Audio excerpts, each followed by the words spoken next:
The U.S. Navy SEAL who was killed in a military operation in Somalia will be laid to rest at Arlington National Cemetery.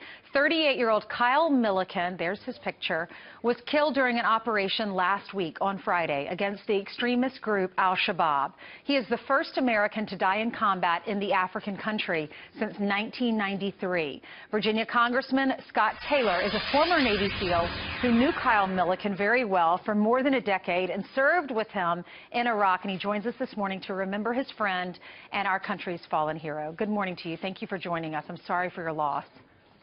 Good morning, Ainsley. It's great to be with you and, of course, to honor Kyle. Absolutely. Tell us about Kyle, what he was like. Witty, consummate professional, very, very funny. Clearly was going to do great things in the teams. That was clear very early on. Great family man, very fiercely loyal, great friend, family man, and teammate. So, Congressman Taylor, why was he over there? I know he was in Somalia fighting for our country, but what was the mission? Well, you know, there's counterterrorism mission in Somalia. Obviously, Al-Shabaab posed a threat to America. They've tried to recruit here and obviously pose a threat to American interests and Americans in general. So that's why it's one of the reasons why we were there. But I think it is important. I would love to ask for prayers for his family, friends, and teammates from Americans, because I do believe it is appropriate. It wasn't just a few minutes in Somalia. He and his family have sacrificed over many years for this nation, and quite frankly, the unwavering courage in the face of adversity is something that has run through the veins of many Americans, including Kyle, and we're better for it, and we are better because they have lived. Yeah, absolutely. You mentioned his family. Have you talked to them? I have. They're strong. You know, our whole community is strong, and everyone comes together. In this tragedy, it's a beautiful thing that they do that. They are strong, but obviously this is a huge tragedy that hits everyone home, and you know, we feel for them and we pray for them. Has a wife, and how many children does he have?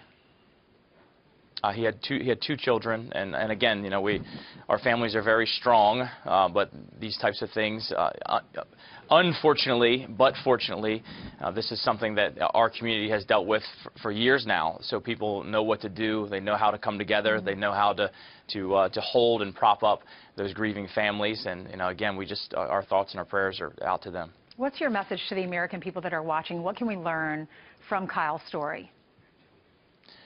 Well, again, I think that, you know, perhaps I'm a bit of an idealist, but I think, you know, people like this who go forth in the face of adversity and sacrifice over and over again.